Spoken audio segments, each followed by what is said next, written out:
Hello everyone, welcome to this video on operant conditioning. Over the next few minutes, we will explore what operant conditioning is, how it works, and why it is important for understanding learning and behavior. So let's begin. Operant conditioning is also known as instrumental learning, and this theory was proposed by B.F. Skinner, who was a renowned American psychologist and behaviorist. So, this is a learning theory that explains how a behavior is acquired or modified based on its consequences, such as rewards or punishments. In this process, organism learns to repeat behaviors that lead to positive results or help them avoid or escape negative outcomes. Okay, the term operant comes from the idea that the organism actively operates on the environment, meaning it doesn't just react to stimuli but takes actions that influence what happens next. One of the foundational ideas behind operant conditioning is the law of effect, developed by Edward L. Thorndike. This law states that the likelihood of a behavior occurring again depends on the effect it produces. When a response is followed by a satisfying or positive outcome, the connection between the behavior and the outcome is strengthened. For example, if you tell a joke and people laugh, you're more likely to tell that joke again. But if the first few people frown or react negatively, you might stop telling it altogether, right? So, one of the key tools used to study operant conditioning is the operant chamber, commonly known as the Skinner box.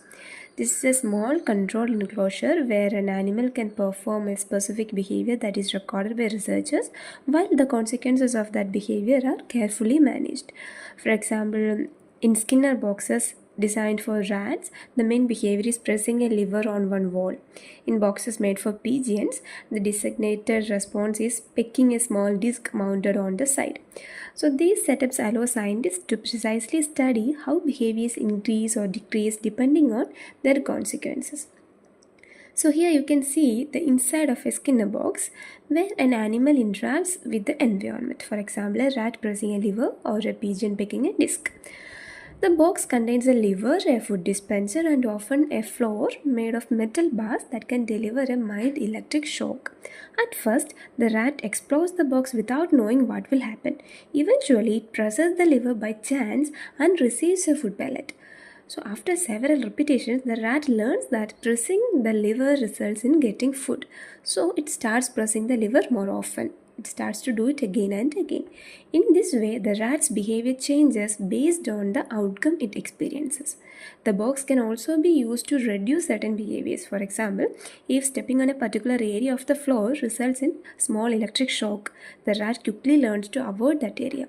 So this experiment shows how animals can change their behavior based on the consequences of their action, doing more of what brings a positive results and avoiding actions that lead to something unpleasant.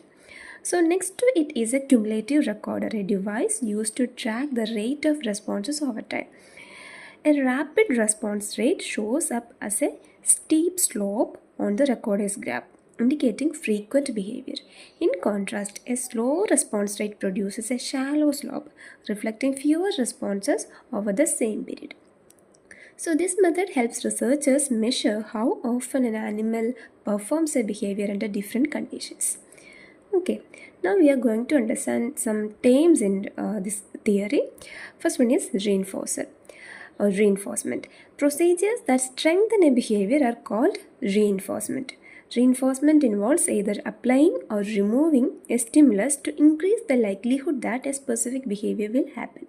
For example, pressing a lever is more likely to occur again because it is followed by the stimulus of food. A reinforcer is any stimulus that increases the probability that the behavior it follows will be repeated. So there are two types of reinforcers.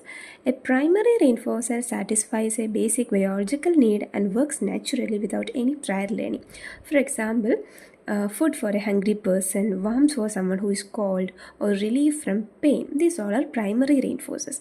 A secondary reinforcer becomes reinforcing through its association with the primary reinforcer. For example, money has no direct biological value but is valuable because it can be exchanged for food, shelter, or other primary needs. Okay. So now let's add two important types of reinforcement: positive reinforcement and negative reinforcement. Positive reinforcement occurs when a stimulus is added to the environment following a behavior, which increases the likelihood of that behavior happening again. For example, giving an employee a raise in good performance increases the chance they will continue performing well, as if a bonus or a raise in their pay, like that. On the other hand, negative reinforcement involves the removal of an unpleasant stimulus to increase the likelihood of a behavior. For instance, applying an ointment to relieve an itchy rash removes discomfort, making it more likely that the ointment will be used again in the future. So, both type of reinforcement strengthens the behavior, but they do so in different ways, either by adding something pleasant or removing something unpleasant. Okay, if they are adding something, it is called positive reinforcement. If they are removing something, it is called negative reinforcement. But both are aiming to increase or strengthen the behavior. Okay. So you can see one other thing here, this Primac principle. It suggests that a more preferred activity can be used to reinforce a less preferred one. For example, allowing a child to play video games only after completing homeworks uses a favored activity to encourage less favored behavior. Okay. And here, shaping. This is also a technique in this behavior theory. Shaping is a technique used to gradually guide behavior toward a desired goal. It involves reinforcing successive approximations or closer and closer versions of the final behavior. For example, if you want to teach a dog to roll over, you might start by rewarding it for simply lying down, then for turning onto its side, and finally for completing the full roll. So, by reinforcing these small steps, shaping helps learners acquire complex behaviors that they might not perform naturally all at once. And next is punishment. It is any stimulus that decreases the likelihood that a behavior will occur. Okay, there are also two types of punishment: positive punishment and negative punishment. As we discussed in the case of reinforcement, positive stands for adding, negative stands for removing. So, positive punishment involves adding an unpleasant stimulus to weaken a behavior. For example, scolding a child for misbehaving or spending someone in jail for committing a crime are forms of positive punishment. They're adding something. They're adding something new stimulus to that situation. Negative punishment involves removing something pleasant to reduce a behavior.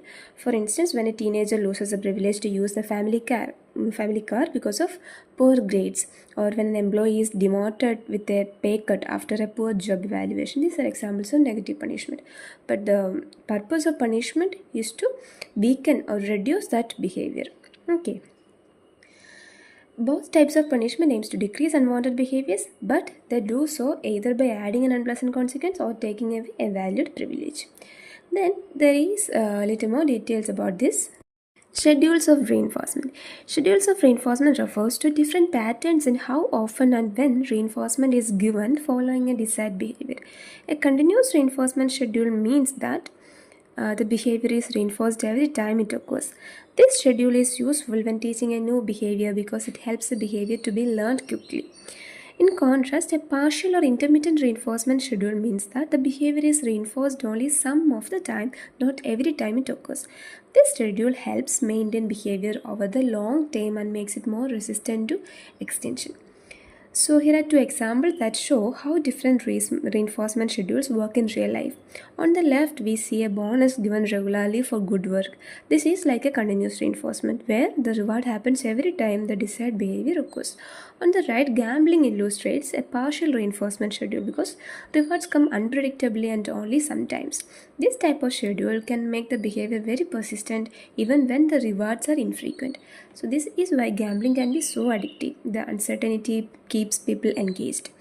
And also, there are some types of reinforcement schedule. It can be further divided into four. A fixed ratio schedule provides reinforcement only after a specific number of responses. For example, a factory worker might receive a bonus for every 10 products made. That's number of responses is there, and that is fixed. Coming to variable ratio schedule delivers reinforcement after a varying number of responses, which keeps the behavior steady because the person never knows exactly when the next reward will come. This is the schedule that best explains behaviors like gambling. Okay, here also it is the number, but it is varying, not fixed.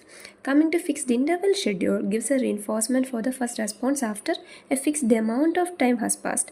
For instance, getting a paycheck every 2 weeks encourages some responses, but typically results in slower, uneven responding. Lastly, a variable interval schedule provides reinforcement after varying amounts of time averaged around certain points, which tends to produce steady moderate rates of responding, like checking your email. So coming to interval schedules it is based on time, and coming to ratio schedules it's based on number of responses. And variable means the number or the time will be varying, fixed means the time or the number will be fixed. Okay. So to conclude, operant conditioning is a powerful learning process where behavior are shaped and maintained by their consequences. Through reinforcement and punishment, organisms learn to increase desirable behavior and decrease unwanted ones.